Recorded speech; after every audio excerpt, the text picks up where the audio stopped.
শাস্ত্র পড়লেই কি সত্যকে জানা যায়? শাস্ত্রের পাতা খুলে আমরা কত কথা পড়ি, কত শ্লোক মুখস্থ করি, কত তর্ক করি। এখানে তো এই কথা লেখা আছে, সেখানে তো সেই কথা লেখা আছে, কিন্তু কখনো কি নিজের কাছে প্রশ্ন করেছি যে সত্যের কথা শাস্ত্র বলছে, সেই সত্য কি আমার হৃদয়ে একবারও জেগেছে? শ্রী শ্রী রামকৃষ্ণদেব বলেছিলেন, সাধন না করলে শাস্ত্রের মানে বোঝা যায় না। কি গভীর কথা! দুধে মাখন আছে, এই কথা হাজারবার বললে মাখন উঠে আসবে না।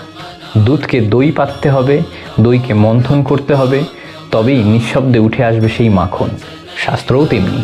শাস্ত্রের পাতায় ঈশ্বরের কথা লেখা থাকলেই ঈশ্বরকে পাওয়া যায় না। পড়তে হয়, ভাবতে হয়, আর তারপর নিজের জীবনকে সেই সত্যের পথে মন্থন করতে হয়। নইলে শাস্ত্র হয়ে যায় তর্কের অস্ত্র, আর জ্ঞান হয়ে যায় অহংকারের অলংকার। তাই হয়তো প্রশ্নটা এটা হওয়া উচিত নয় যে শাস্ত্রে কি লেখা আছে। প্রশ্নটা হওয়া উচিত, শাস্ত্রে যা লেখা আছে তার কতটুকু আমি নিজের জীবনে জাগিয়ে তুলতে পেরেছি। কারণ শাস্ত্রের সত্য শুধু চোখ দিয়ে পড়া যায় না, সাধনার আগুনে পুড়ে হৃদয়ের নীরবতায় তাকে উপলব্ধি করতে হয়। আর সেদিন তর্ক থেমে যায়, কারণ যে সত্যকে সত্যি অনুভব করা যায় তাকে আর প্রমাণ করার প্রয়োজন হয় না। জয় ঠাকুর।